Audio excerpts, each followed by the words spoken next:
Hello and welcome to the Political Atheist. I am your host, Socrates X, and I'm gonna try to bring you each and every week, even if it's for 5 minutes, a quick update to what's going on out there. So, with any no further delay, let's go get on with the show. It's been a freaking goddamn crazy week this week, man. I try to uh, shut down the what I call it the police state TV because it's pretty much getting too out of hand and too out of control. Every time you turn it on, it's getting worse and worse and worse. And when I mean worse, I'm talking about the fucking propaganda. The propaganda is through the roof, and it's like you're in that perpetual state of you technically shitting, breathing, drinking, pissing, uh, reading, basically propaganda 24/7. And it's pretty freaking sickening at this point that you can't turn anywhere without having that fucking COVID-19 shit in your face. It's all around us. And you know, it's reaching that level where you have to pretty much just throw in the towel and say, you know what, fuck all this shit, and just cut out. You know, but back in the old days, when somebody wanted to leave all their shit behind, they'll just get on a freaking wagon and pack up all their children and family members and whatnot, and just hop on down the trail to the other side of the country. And pretty much, and once they got to some place that they felt that they were gonna be safe, they just put down their stakes and boom, they live their lives out on the what they call in the prairie land and all that shit. Now it's like you can't do that shit no more. Back in the also during that time frame, again, you put your stakes down, you grab the little piece of land that you wanted, and that shit was yours. No, once you obtain the title and the deed, that's it. You were done. It's not like nowadays that a lot of people are under the impression that just because you own a a, a, a mortgage for a $250,000 home, that shit is yours. That's all a lie. Things have changed ever since those prairie land, those go out west, young man type of days. Those days are over. Unfortunately, nowadays, like I tell people, I'm glad that you own that type of home and whatnot, but unless you own the unless you have that mortgage in your hands, that home pretty much belongs to that home. That home pretty much belongs to the state and to the banksters who are holding your they're holding your deed or your title. And even then, at that particular moment in time, it more like I'm presuming, like most people, you probably haven't really taken the time to actually read that mortgage, that deed, or whatever that little piece of paper that the banksters gave you,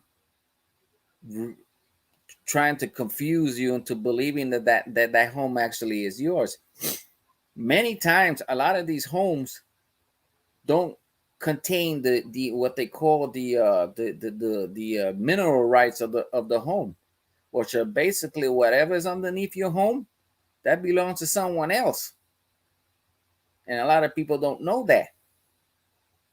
That's why it's become a fucking chore just having a home here in this country. And don't get me started on fucking property taxes, because with property taxes, also they'll make you believe that everything is said and dandy. But the moment you skip out and paying off your property taxes, what's going to happen? You're going to have one of the goddamn fucktards knocking on your door, putting a notice on your door. Well, if you don't pay so and so within so and so time frame, this home ain't your home no more. This belongs to the state, to the city, and whatnot.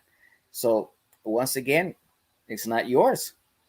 And this is just a phenomenon that happens with westernized countries, because I know a couple of people down in the Caribbean, especially around the Puerto Rico, Dominica, Aruba, and places like that. That once you own the land is yours. That's it.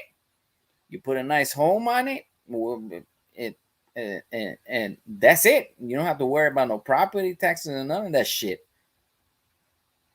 So owning a home is much more fun in places like that, because and then at that point you just concentrate on doing your thing. But unlike here, where pretty much that's it. You have to wait 25, 50 years to get that deed. And even at that point, you as old as fucking hell. You in your 60s or 70s, and depending on when you purchase the home. And then at that point, what does the average person do? Sell it. They sell the shit and then so-called retire. And whether they wind up in another goddamn rental or another fucking home that you have to fucking mortgage again. It's a revolving door of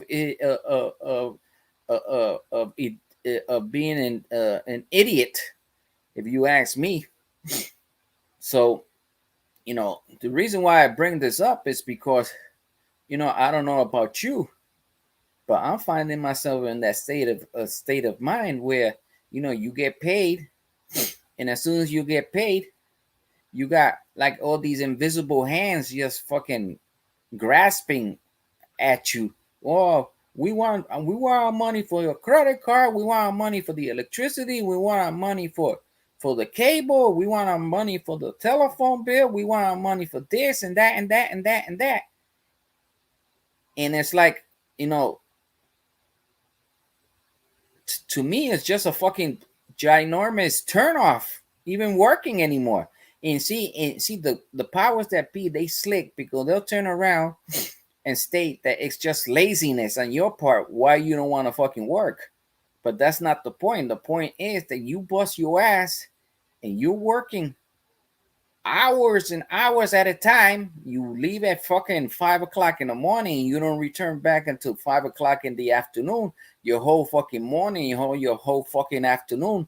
And then you get home, you grab yourself a little bite to eat, sit down and probably maybe watch some TV or get on the computers, spend some time a little bit of time with the family and whatnot, and then it's time for you to go back to sleep. And it's a fucking vicious routine. Well, I call it the rat race effect. That it's getting my fucking nerves. I don't know about you, but it's getting my goddamn nerves and shit. And again, going back to the beginning of the conversation, you turn around and you turn on the TV and you just want to turn that shit off. All this nonsense, all the propaganda and the crap, it's getting fucking sickening. And it doesn't help either that you're stuck in fucking jobs that you really don't want to do. Again, if you're turning around, my friends, if you're working your ass off, so you could pay others, then at that point there's no reason why you should continue in that run. Which is why exactly myself and I, along with others around the country, last month there was a ton of people who were again asking for licenses, getting their business license so they can start their own businesses. You know, small businesses are really the blood of this country.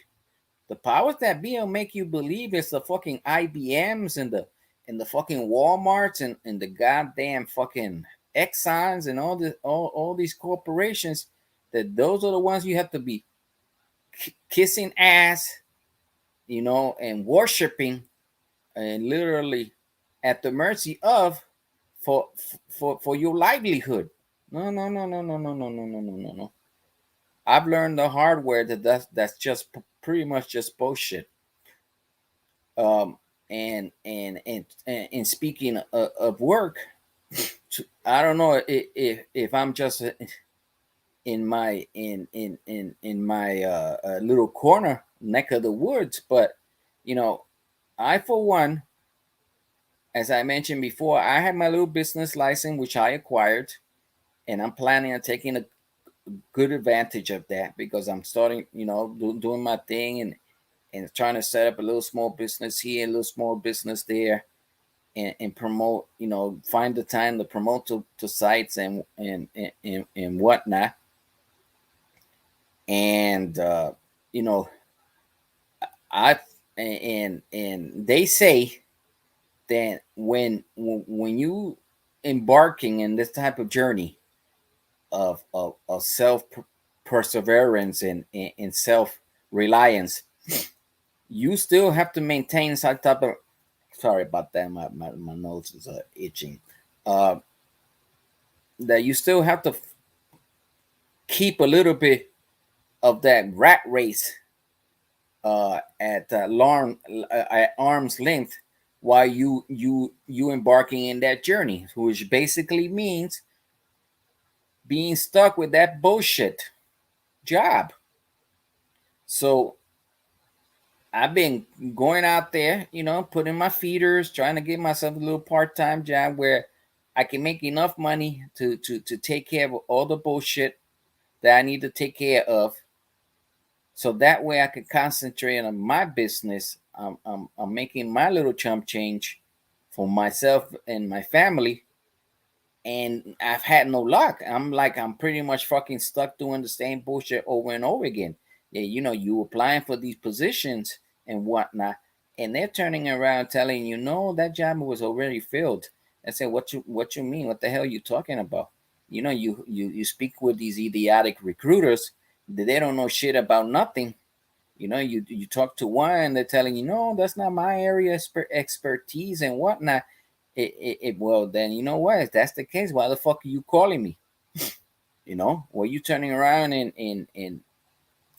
egging me on that, oh, we need to talk because I may have an opportunity for you and whatnot. And then you start talking to them, and then they're telling, oh, no, no, no, no, that's the wrong city or the wrong state. Oh, you have to talk to this person or that person. You know what? Don't fucking don't be a goddamn fucktard by calling me and bullshitting me like that. There's a lot of people out there who are in dire straits, and you're gonna be fucking around with them like that, giving them hopes, and then pulling that shell game on that 3 car Monty shit on you. It's incredible. Even these people are spineless. The way I look at it, well, you got a gig and you represent these corporate slime balls. So I'm presuming that you have to react the same way as them. But that's not cool because you have to be human when you're dealing with other humans. I used to be a supervisor for a particular industry, and and the way I used to my approach with people was basically this: you scratch my back, I scratch yours. And you know what? Those employees that I had underneath my guidance, they respected me for that. And I respected them right back. And we got along very well. It's not like nowadays these recruiters or these supervisors and whatnot, they're acting like pit bulls. It's like, chill the fuck out, man. You don't own the damn company, so what the fuck you worried about? It's like you got employees ratting out other employees and whatnot, and creating to that hostile environment. And it reaches a point where it's like a couple of years ago there was a saying that going postal, and which basically meant that you do what you have to do, and you start fucking up people and shit. That's what they did a couple of years ago when those postal service workers went crazy. And I'm not saying that I'm gonna turn around and grab a AK-47 or A-15 and start shooting up people, because that's not me. But there's others out there that they living on the edge. You got to be careful with that type of that mindset, and to everybody's walking on eggshells. It's like I was telling someone today that I was sitting outside, minding my own business, getting ready to take off to my next destination, when I saw this lady out of a Walmart running for dear life after this guy. Apparently, he was stealing some type of TV and whatnot. And she running like a crazy nut after the guy. They start fighting and whatnot, and then they both start staring at me. Now I stare at them back. I say, "Look, this is not my business. So you guys do what you need to do." But and the way I looked at it was like, why the fuck you chasing after homeboy for? You don't know what the hell that guy, whether or not he's armed or not, and he gonna turn around and kill you for a fucking TV that Wally's has insurance on. They don't care less whether or not that TV goes out or not. They keep on, their favorite term is shrinkage. Oh, the shrinkage is coming from the employees and whatnot, but that's just bullshit. The shrinkage is coming from the customers who are going crazy stealing shit. Okay, but on the flip side, they're fully insured, so they will care less. So when you see an employee going crazy running after somebody else because they're taking off with a TV or whatnot, if I was the employee, I say, "Hey, fuck it, let them steal it. I don't care. I really don't. I'm not gonna risk my life." Which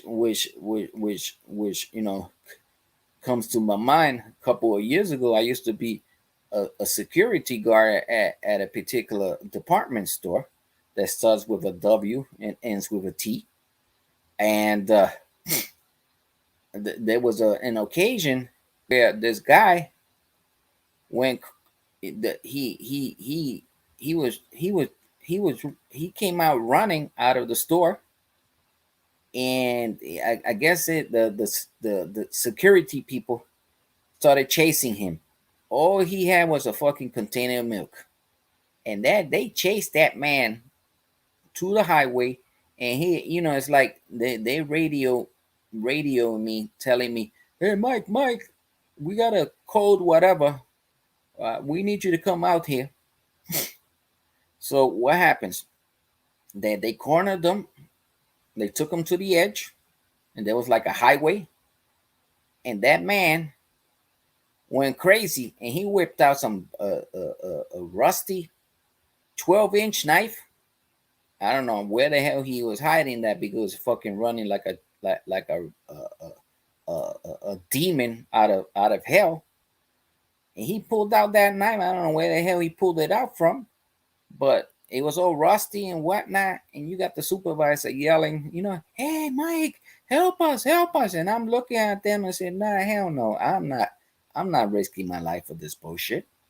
You go ahead and you do what you got to do, and if homeboy stabs you, hey, you're bad, not me." So that same day, I just quit, because it's like they're turning around and thinking that I'm going to risk my life for whatever the minimum wage was back then, which I believe it was $8 or $9 an hour, and I'm going to. They were under the impression that I'm going to risk my fucking life for a container of fucking milk. They had another thing coming for them, because they didn't expect me to turn around and say, "Go fuck yourselves. I quit." And that's exactly what I did. So going back to what I was telling you about the lady, see, there's a lot of people who are like that. See, they're turning around and not engage in any type of critical thinking and whatnot. They do the most stupid ass shit because they're too lazy to think for themselves. Okay, they're following the narratives and whatnot, and that's what's happening. And talking about, speaking of critical thinking, I got to shamelessly plug in our website. The name of the website is critical thinking. No, sorry about that. Critical thinker .cyu. We are a new video sharing, no censorship platform, and you're welcome to share your videos over there. Open an up account, live stream, do basically what the hell you want. There's only a few little caveats that we ask that you oblige to, but everything else is like the wild wild west over there. So head on over there to critical thinker .cyu and take advantage of all the cool features that we have over there. Actually, we just started a chat room. We added a chat room to each video, and you just make your comments on the on in the comment box, and you can share your thoughts via your I'm not gonna say your favorite social media outlets, but you can share your views and your thoughts, and share the video in question through either Twitter, Facebook, YouTube, and etc. So it's a cool, neat little chat room. So head on over there to criticalthinker.cyu, and forget about all that censorship bullshit. Well, anywho, uh, that's pretty much what I had to say for now. We are also working on some other venues, like a couple of shopping websites, which will have members exclusive discounts for criticalthinker.cyu members. So stay tuned for that. So with that said, and sorry about the image and whatnot. Uh, I'm still practicing as I go. So and sorry about the rant, but I am freaking tired. Look, I went to work this morning at 5 o'clock in the morning, and I was stuck in traffic after I got out, and I didn't get home till like 5 o'clock this afternoon. And it's a daily routine every time I travel to that area, and I despise it with passion. But again, it's a sacrifice that I'm willing to do right now till I get my stuff together, so I can hopefully aspire to get the fuck off the hamster wheel. So with that said, I'll check you guys out next week. Have a good day, and thank you for listening to my crazy rant. And I'm your host, Socrates X, and the show you just finished spending what, half an hour with, is called The Political Atheist. We're available on, you can find us on Rumble, BitChute, criticalthinker.cyu, and we have our own Roku channel, and you can find us in the Google Play Store and Amazon Play Store as well too. Thank you very much, and good night.